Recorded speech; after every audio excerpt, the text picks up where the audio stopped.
Hi everyone, in front of me I've got a VIVO V50e and let me share with you how to enable the Google backup on this device.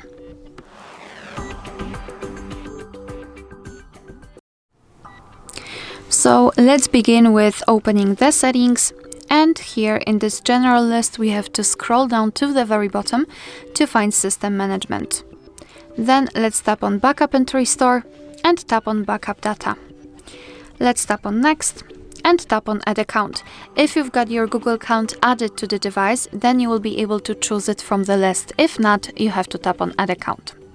Make sure that you've got the internet connection because it is required, and here in this step you can either create a new account if you do not have your own yet, or simply type your email or phone, so let me do it, and then tap on next. Right here we have to enter the password, so let me do this out of the screen. Alright, and then tap on next.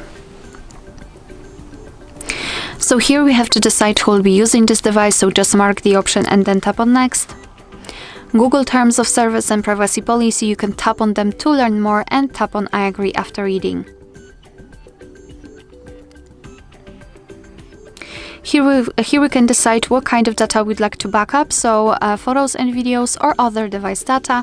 It's totally up to you, you can of course choose both. I will choose only this one, so let me tap on confirm, tap on manage backup, and here we've got our backup section where we can check how much space we've got left. We can manage the storage, so for example remove some unnecessary files. Under it we've got backup details, so we can check what has already been backed up, advanced settings, and I highly recommend to keep this option turned off so we can avoid some charges.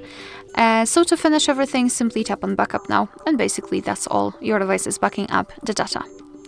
Alright, so that will be all. Thank you so much for watching. Please hit the subscribe button and